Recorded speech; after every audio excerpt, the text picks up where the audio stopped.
Herzog, please.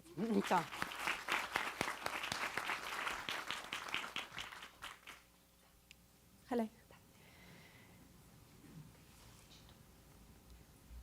Silencio, the politics of silencing. Silence, what might it mean? Does it mean anything at all? Could it be a signal of death or of possibility? A hand extended, as John Berger once said, or could it be the silence of despair? Maybe it means nothing at all. In the Spanish culture of flamenco, silencio, silence, is usually the most dramatic moment, coming after a great build-up in tempo and revealing of the entire song or a dance.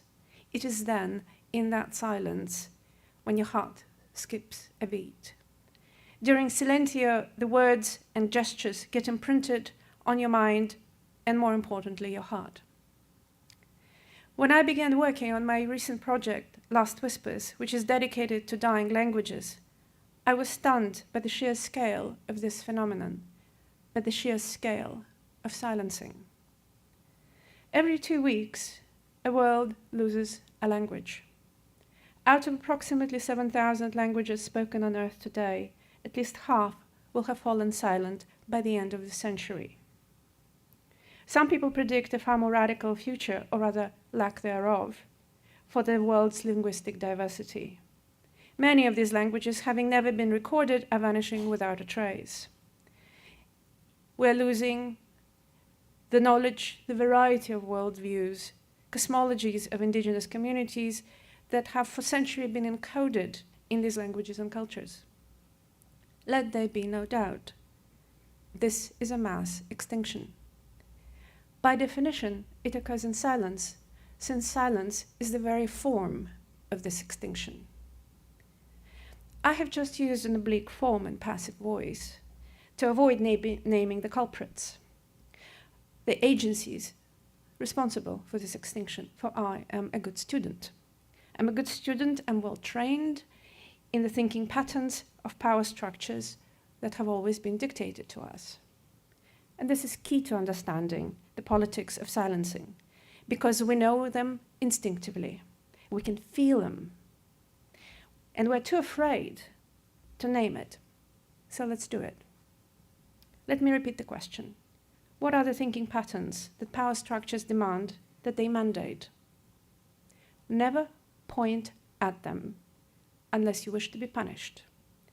Depending on the country, the century you're living in, if you do that, if you name the power and those who own it for what they do, you will be disappeared, killed, burned, stoned, or more effectively ridiculed, accused of having delusions of being conspiracy theorists. You'll be shamed, you'll be Twitter or Facebook stoned, or you may experience some or all of the above, each of which has only one purpose, to silence you. The way power arranges this is by engendering our thinking and feeling on its behalf and against our own interests. It's quite a number those in power do on us. We do their dirty work for them against each other. Feudal times, with their witch burning and actual stoning, had nothing on us. The effectiveness of mass control of minds and emotions.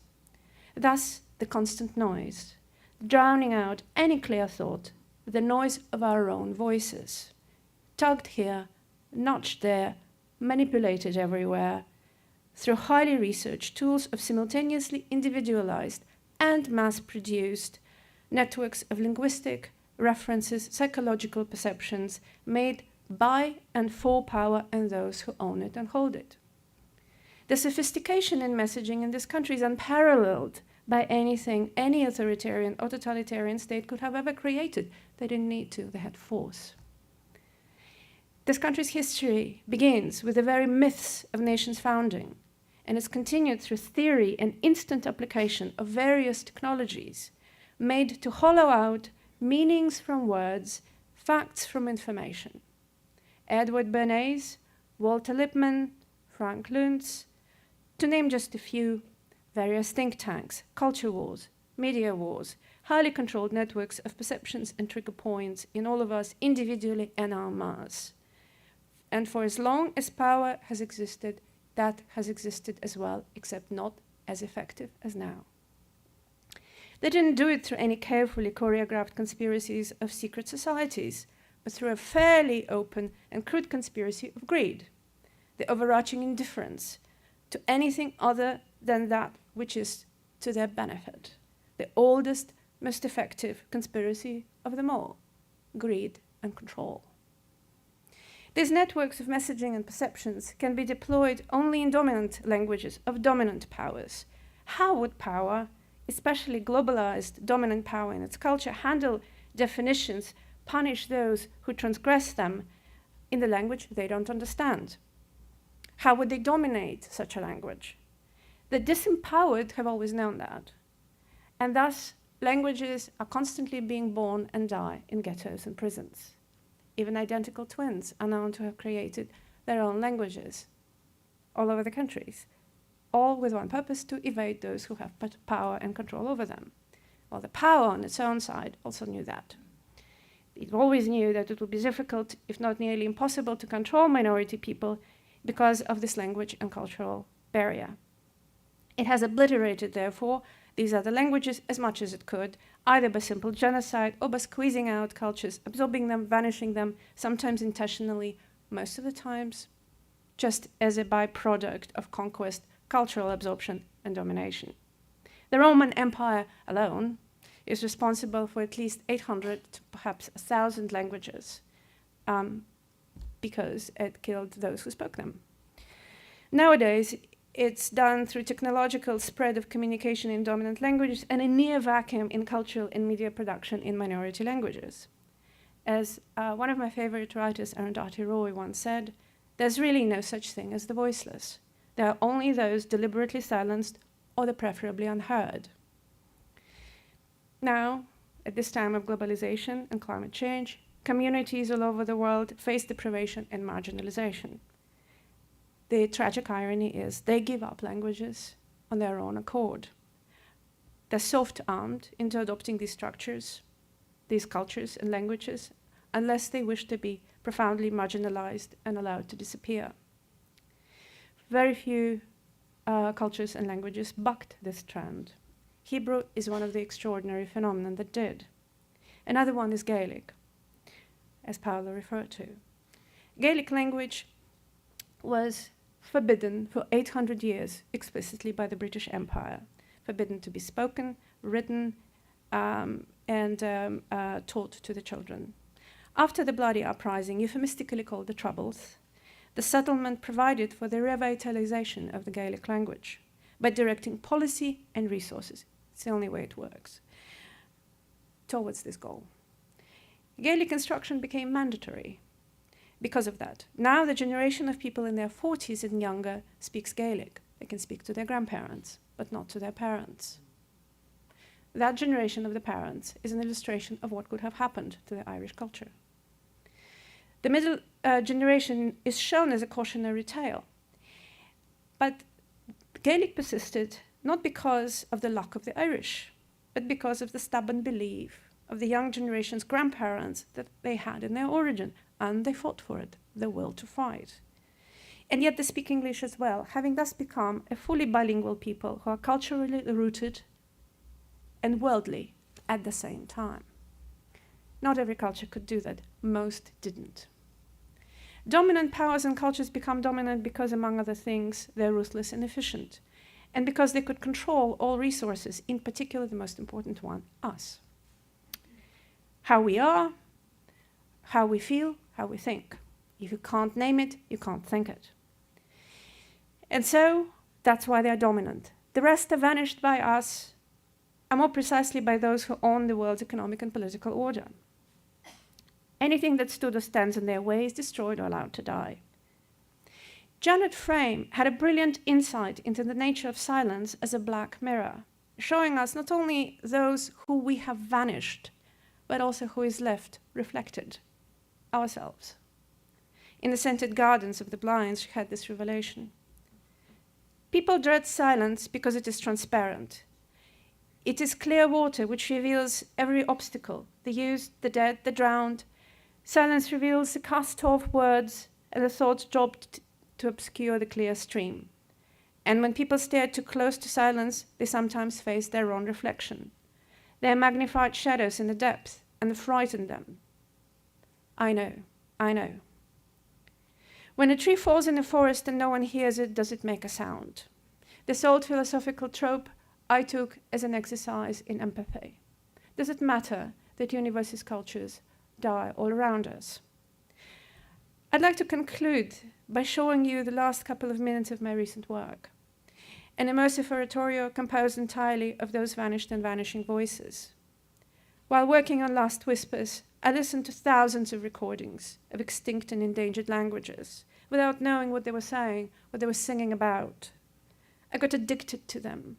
They remind me that while we're drowning in the noise of our own voices, nudged here, tugged there, manipulated everywhere, we're floating on the ocean filled with the silence of others.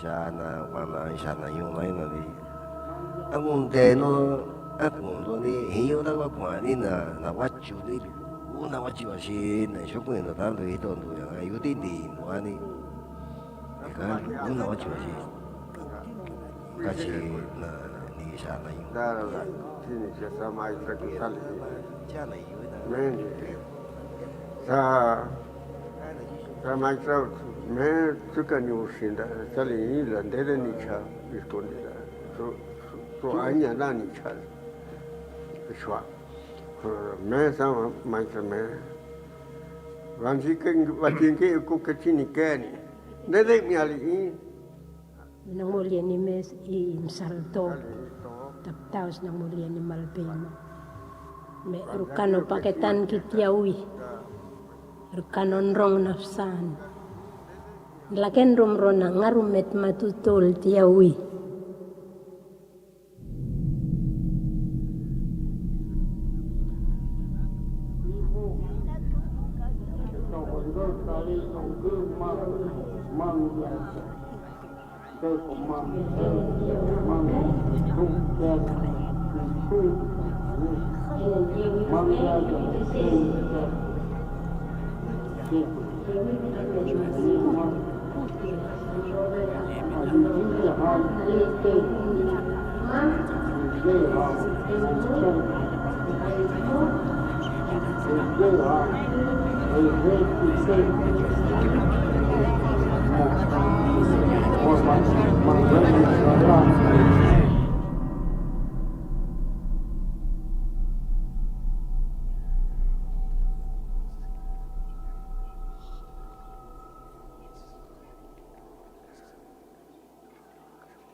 Thank you. And soon, Lena is working on a VR experience for Last Whispers, so you'll be able to feel it completely and immerse yourselves in it.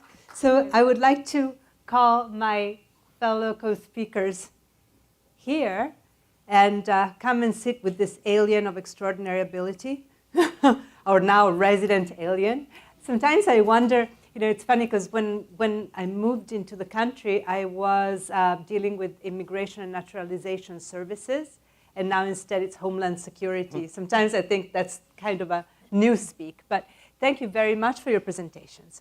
And let's talk politics. It seems to me like what you're doing as a librarian is really politics. It's really quite amazing. Those that have the power to dictate the words that we use are actually are like using power in a very political way. So I wanted to ask you, Lena, you have said that you sometimes don't understand the words of the languages that you've been documenting. Do you ever try to actually learn them or to get to know more about those languages? Of course, but quite a few of the recordings that I've listened to, they didn't have actually a dictionary, because to record and decode a language takes many years. So it involves creating a vocabulary, understanding grammar, and you would have thought, considering the scale of the phenomenon, that that would be an army of linguists doing it, but it's just a tiny battalion and they all know each other. And by the way, my collaborator, Solom's University of London and Mandana Seyfuddinpour and her linguists, as well as the Smithsonian and the Rosetta Project and a few others, I had about a dozen archives that worked with it. They are the ones who go out to Papua New Guinea, to India, to the far reaches of the world and find this, one lost speaker. I just was 3 days ago in Peru, in the area of Madre de Dios, and I spoke and recorded Esieja and Gine, the critically endangered both, particularly Esieja. I mean, they are bilingual. They speak Castellano, they speak Spanish, which I understand, and their own language. However, some of the languages we didn't know, for example, the language Ingrian, that we had, some of it we knew, but some of it we didn't. And the song that we used as one of our arias is so absolutely heartbreakingly beautiful that we called it She Probably Sings About Love. We don't quite know, but it seems like impossible that she would be singing like that about anything else. On the other hand, we had a home, and there was script, and there was actually the lyrics of the song, and we know exactly what a home aria is about. And that's language from India, critically endangered, and it describes the procession of the nobles and the elephants and this and that. But then it gets to really metaphysical stuff, and it says, it asks the spirits to come back, because spirits in a home culture are tender-hearted. And so when humans are their worst self, which is much of the time, they flee. And that song essentially says, we've had a war, and there was much blood, but we'd like the spirits to come back. And so we call that song Recalling the Spirits. And you see over the mirage of a man walking away, because it's a man's voice, you see the lyrics of the song scrolling over the screen in the oratorio. By the way, the oratorio that you heard, something went wrong with the sound. So you heard it at a fraction of its power.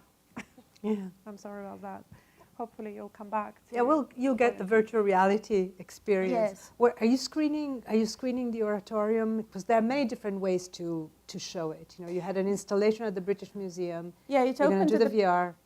It opened at the British Museum next to the room with the Rosetta Stone, the actual Rosetta Stone. Which is so beautiful. And the room for the living and the dying. And that room, you probably all know, it's most famous for its Hoa sculpture from Easter Island. And I think Queen Victoria got tired to have it. It's too big, and she just gave it away to the British Museum. And all the artifacts around were from places where our voices come from India, from Alaska. One of our voices is from Koyukon from Alaska, from everywhere. And all of a sudden, you heard these ghosts sing and speak. The way that we arranged it and we called immersive oratorio is it's 8.1 system of public display and binaural. And we're working right now, we're actually inventing as we're going audio technology for VR tracking, because you will be entirely immersed in the VR of it with my brilliant team, and I'm working now with Emblematic, pioneering in VR team. And the reason we did it was not because we wanted to show off. The reason we did it is because the point was to elicit presence. And your ear registers sound that you hear normally, like, for example, that you heard here, as you picture, as you register a picture. So I know that the picture of Paola is not Paola, just like we know our brain somehow knows, but not so explicitly, but it still knows that the sound you heard wasn't the sound of these voices. Now, when you hear it in 8.1, you actually feel like they're there. So you really feel their presence. So I wanted to raise the ghost. And it was a great thing to see at the British Museum, Londoners, there were about 80,000 people, according to the British Museum, who came to see, running around, listening and shushing each other for a change to hear them. That's so beautiful. So, well, I hope I'll get it soon. Isha, funny thing, while you were talking, I kept on thinking of Tom Wolfe. You know, he just passed away. And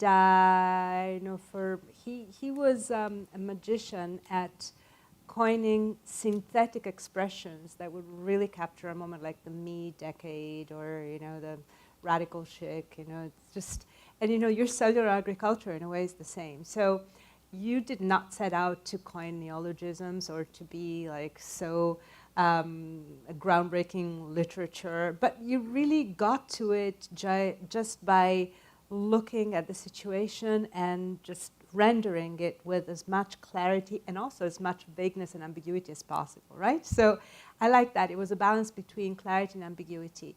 How do you think your future will be as people will get more used to cultured meat? Where do you think that you'll go? Into more clarity or into a new species, like you're going to add another branch to the tree of life? I think there's going to be more branches. And I've already noticed in the past couple of years that there's more branches depending on who the audience is and who you're trying to activate. And so a lot of our language and the words that we chose were because we were about cultivating a scientific community. So it was relatively easy to come up with those terms because we wanted things that were literally descriptive and kind of, we didn't even really try to make them not off-putting. It was more, we were just focusing on description.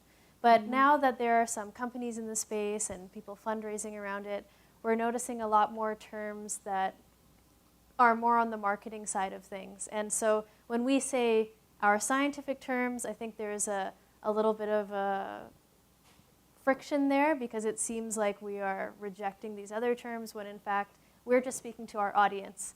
And I think all the different players in the field are speaking to their respective audiences. And as that audience grows, which is a great thing because it means that the idea is taking off and becoming alive, I think we're only going to see more words come up. But on the flip side of that, it's been a very interesting past couple of months because the Cattlemen's Association has created a petition saying that we should not be able to apply the word meat to things grown in cell cultures. And so not only are there new branches, but there's also protection over old branches that we're seeing. And I don't know what's going to happen to that, but it's interesting. Erika, where are you? You had found out that meat was actually meaning completely different things. Why don't you? It's very interesting. Like at the beginning, meat was not meat. Yes, I guess it's something that I discovered thanks to Isha a couple of months ago during a conference organized by Pioneer Works. And if I'm not wrong, the meaning of meat centuries ago was completely different. So meat just meant solid food. So people would refer to nuts or to whatever solid food as meat. Yes, like nut meat or the flesh of a peach or whatever. Yeah. Now, Fred, there was this really interesting discussion about clarity and ambiguity in your talk, and it was kind of connected to Kartik and talking about women describing their symptoms and not being recognized as having a heart attack. So I was thinking of Italian versus English because that's how I live. I find English much more precise. Like I'm always amazed when I look at those ads that are like in the New York Times for like sales at Saks Fifth Avenue. Any kind of garment has a name. You know, there's like a wrap skirt. There's, I don't know, I'm always like amazed that there's like, shoes are called in different ways. And instead in Italy, usually it's shoes, and then there's like a gesture that describes the shoes. It's very fascinating. You know? So there's something like really precise. So I found it fascinating because the ambiguity of emojis and at the same time the limitedness of emojis decided by a board. That is amazing, right? That somebody has the power. It's so interesting that you mentioned Italian. I mean, obviously you mentioned Italian, but I'd studied Italian in college, and I barely remember any Italian, but one of the things I remember is come si dice. Come si dice, yeah. How do you say? How do you say? Because Yeah. it would be like, that's all I need to know. That's like the one thing I can bootstrap with and just point and say come si dice, and then I'll be able to remember it. But correct me if I'm wrong, the Italian language has an academy, right? An academy? Yeah, isn't there Not a like the formal- French, kinda. I mean, we have an academy, but it's like we're not translating computer. L'ordinateur. Fair enough. But, yeah, no, there's this interesting thing where the contours of emoji are being decided by this kind of consensus of people, and it actually it's filled with people who work for Google and Apple and a number of other large technology companies. And for a while, they were just deciding on which characters from everything from Western alphabets to Indonesian to Cyrillic were going to get incorporated into computer systems. So they were just coming at it from a purely technical standpoint, and then they found themselves in the crosshairs of a very cultural and political and a meaningful one that carries a lot of semantic value and emotional value for people. And it strikes me that it's very similar to the Library of Congress, where they're like, hey, we just need a way to describe this thing. And somebody said illegal aliens, and it seemed fine at the time. And they don't realize that has these downstream kind of political consequences. And I think Don't they though? I mean, really, can we trust them to be naive about it, or? Well, I think the Unicode emoji subcommittee now actually deeply cares about getting emoji right from a representational standpoint, and that's where you see the skin tone stuff come in, and the push towards making guns not guns but water pistols, and it's a complicated subject because it's in people's cell phones, and it's just this like weird piece of technology, but then it becomes this thing in which people express themselves. So they're uncomfortable. I can say this for sure. They're uncomfortable with the role that they play, and so they don't like the fact that they have to be these arbiters of these cultural icons now. Very fascinating, and nobody has thought of crowdsourcing that yet. Well, the application process is open, right? I submitted Yeah. it. Anybody can submit. No, the decision. The decision, no, that'd be interesting. Yeah.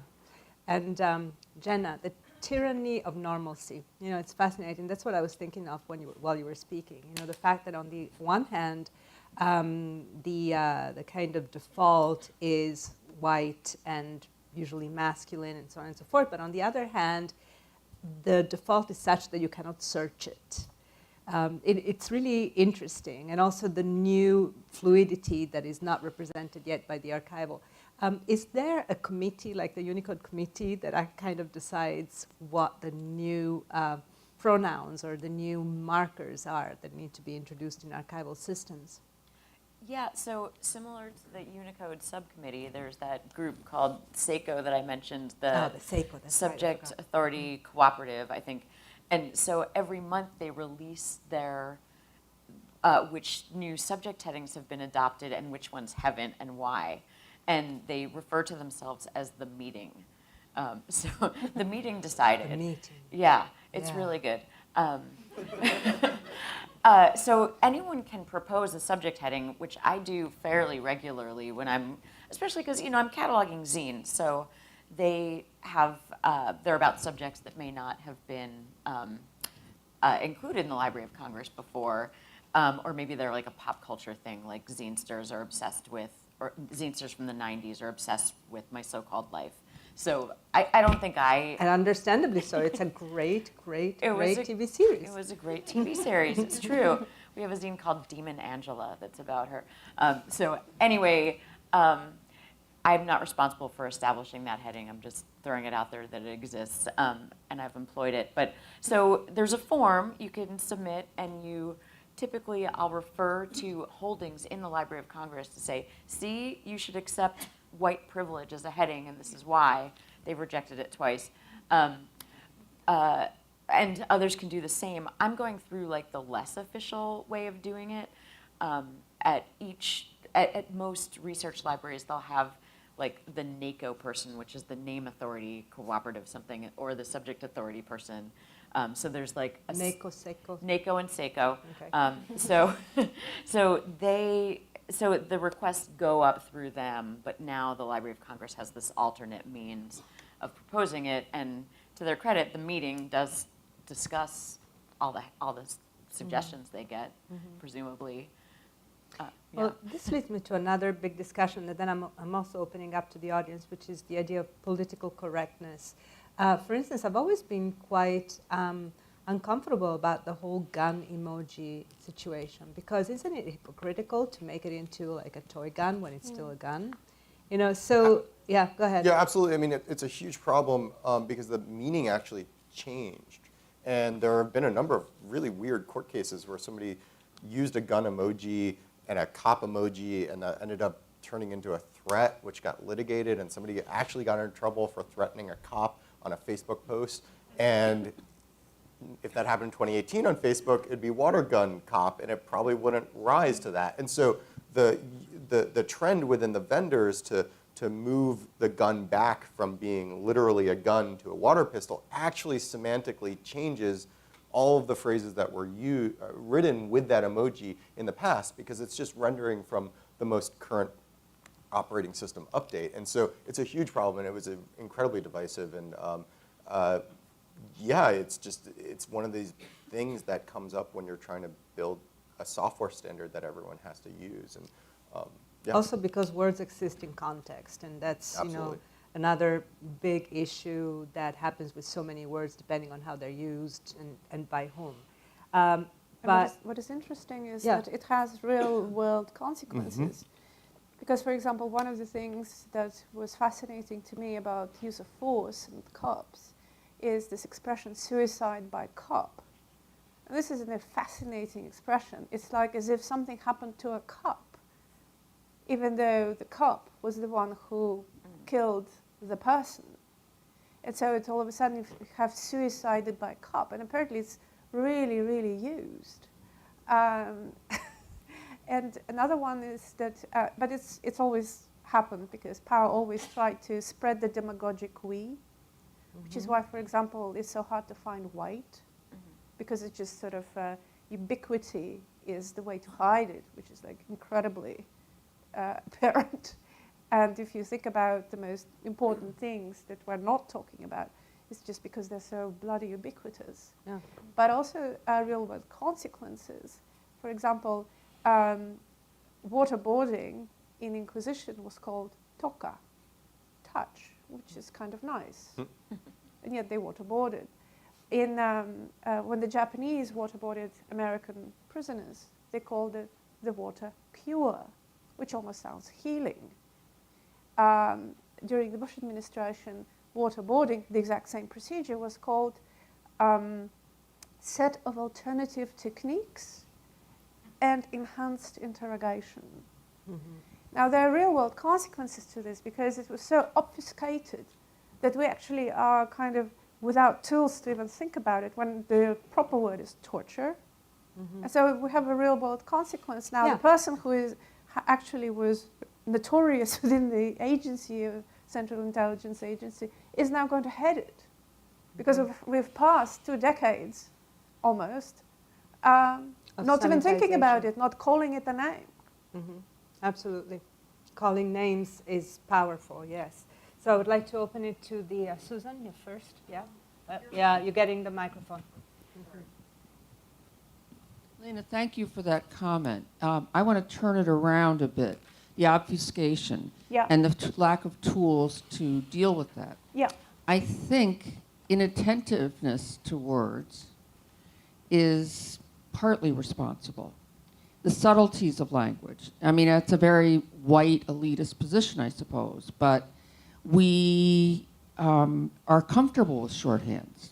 I'm not saying there isn't a place for shorthand. Punctuation marks were a kind of shorthand before emojis. But it seems that there's a quality of reductiveness to communications in general that, you know, I'm the pearl clutcher maybe. Mm-hmm. I'll admit it, but I do think we need tools. We need translators. That's really the bottom line. I think we need to become more comfortable as translators, so that we understand that it's not only our perspective that we're listening to. The other thing I would say vis-a-vis power, and this is that I'll shut up, is the power behind the emoji seems to be a power to infantilize to me. To what? Only Infantilize. Infantilize, and I say that I know it's really I'm being extreme because the form language is cartoonish. It was so encouraging to see your oyster because you even talked about the contours of emojis. You weren't speaking literally, but the form language is definitely childlike. So? And that we are adults, right? Are we? I mean, but do we talk baby talk to each other? I mean, how many times have you heard somebody wish that they could think like a child about the world? The open-mindedness and the ambiguity. Okay, but what happens when someone dies and I get an emoji with somebody crying? I mean... But that says more about the person who wrote it than the emoji, right? Fair enough. It's a convention, yeah. Mm-hmm. What I like, I think the best emojis are the ones that are the hardest to find because you don't know what the keyword is to look for them because it's some kind of funny expression. And so I wonder what the upper end of the emoji thing is because I now find myself spending so much time looking for the right emoji when if I actually had just typed it out. There's this Japanese emoji keyboard. It's just absolutely beautiful. No color, and it's exquisite. And so, but how do you find the emoji within the keyboard? In the meantime, I'm gonna queue to the next one. I'm gonna go Shital, and then I'm gonna go to Jane, and then I'm gonna come to, you, hi. Thank you all. And this is actually a question for all of you. Obviously, these different ways of interpreting the world around us change culture or like influence or shape culture in some way. But since we're in a specific political moment, I wanted to ask each of you, how do you think these forms that you are all dealing with in terms of Library of Congress and organization of information, emojis versus science versus thinking about extinction of languages, how can these forms be used as ways of resistance or protest in the current climate that we're in? Do you see a future or a space where rethinking or these ways of communicating, new ways of communicating, right, or reorganizing words that are familiar to us can be forms of pushing back against things that we are trying to fight for individually or collectively? Mm-hmm. Jenna? Sure. I feel sad about the question, but I'll still answer it. So I mean, I think that they're proposing new headings is a form of resistance, or the library activists that made illegal aliens such a big deal that the New York Times wrote about it. That is a form of resistance. Or what happened with Gaza 2 days ago. Yes. But also, I mean, this may not, so in the library, we can reorganize things. One of my coworkers had an event, I'm trying to remember exactly what it was called. It was the Black Unicorn Library, I think. And so they sort of crowdsourced among students and faculty what books would be held in this space. And they created a living room in the library that was focused on Black people. And so that really transformed this library. It was Smith College, where my colleague was at the time, which kind of has a little bit of a hoity-toity white feminist kind of thing. So I think a different group of people got to have ownership of the space. Mm-hmm. Two things. One, if you feel passionately about emoji not being in the Unicode set, you should definitely write a proposal. They're very open and very interested in hearing about that.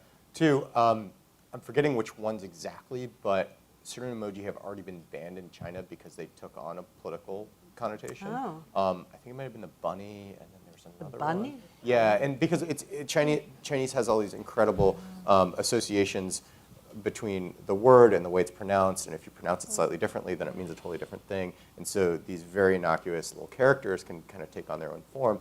And I think the letter N got banned for a moment a couple months ago. And so all it takes is one person throwing it up and saying, this is what this means now.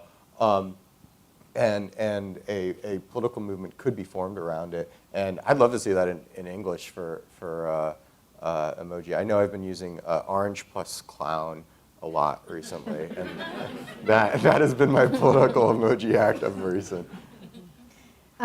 Because my work is at the intersection of food and science, it's definitely very political.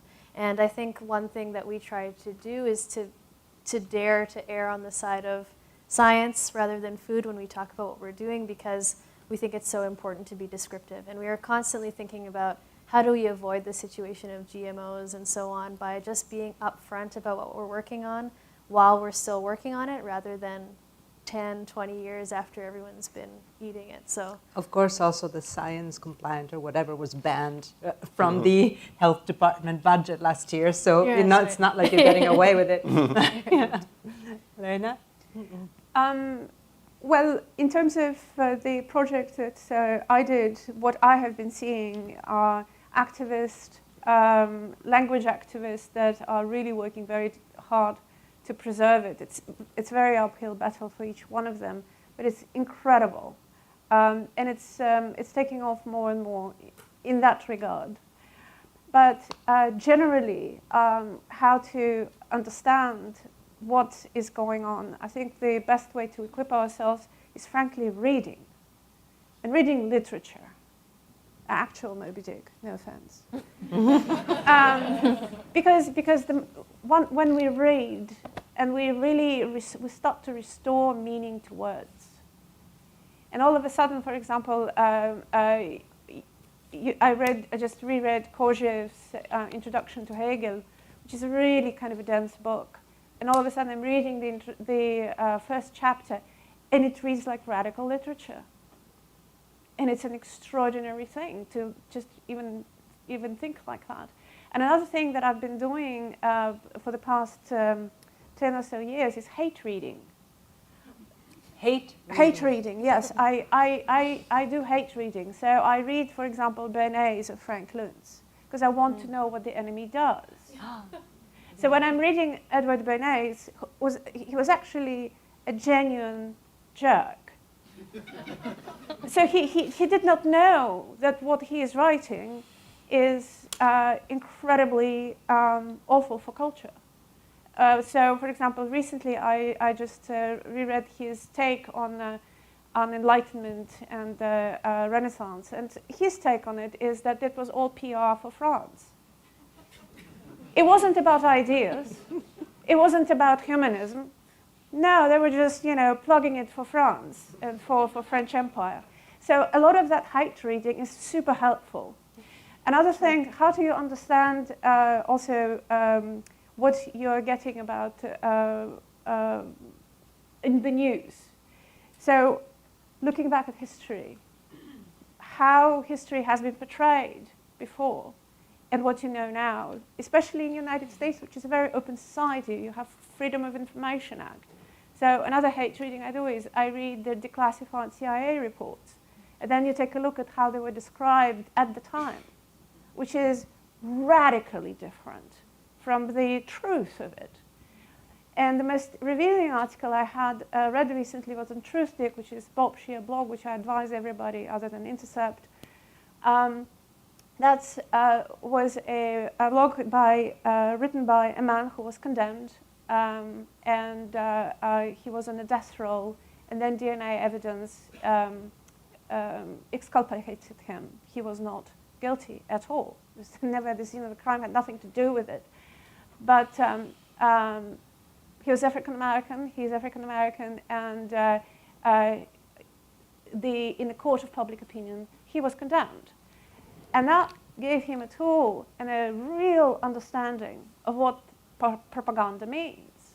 So he describes how he reads the news, and he says, I read about the United States from outside the United States. So particularly if you speak any language, if you can read French, I read Libération very frequently. It's very revealing. And that's not to say that they don't have their own agendas, but it is to say that all of a sudden things come into relief, and you get outside of the Marvel comic universe that we're all lulled into, which is why I actually have a little bit of a reservation about emojis and emoji dick.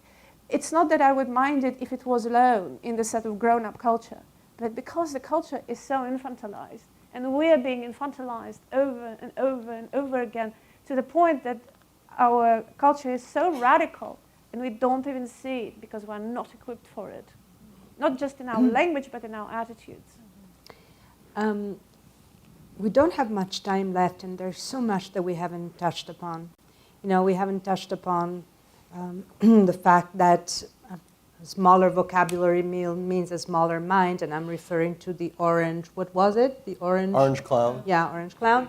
Have we touched enough upon race, for instance? We talked about gender, we didn't talk that much about race. I mean, there's so much. If we had one last thing to talk about, what would you like for that to be? Is there something that we haven't yet touched? Huh? Over there? Yes, please, Krishna. Yeah, it's coming. Hi. Thanks for the great evening. We've talked a lot about why words matter, and I'm wondering if someone can touch upon why it matters to speak words freely, if that freedom exists. The assumption behind why words matter is that there is a space to speak freely. And I think, even though I don't use emojis, I'm very curious about the spaces of freedom that possibly emojis offer, with their obfuscation, with their stretchiness and flexibility, and whether there's a space of freedom in the world of emojis to, as B.S. Johnson would have said, exeleutherostomize, which is to speak out freely. So one thing I didn't get a chance to respond to about that Shigetaka mentioned in his video is that emojis help clarify, and I disagree, and I think this is kind of along the lines of what you're asking. I think that the joy, if it can be said, of using emojis is in their ambiguity. And I don't know if I'd go so far as to say that that represents a kind of freedom, but it unbounds you from text. And whether that's risky or problematic given our current circumstances is open for debate. But I think as a medium, it is interesting and worth talking about.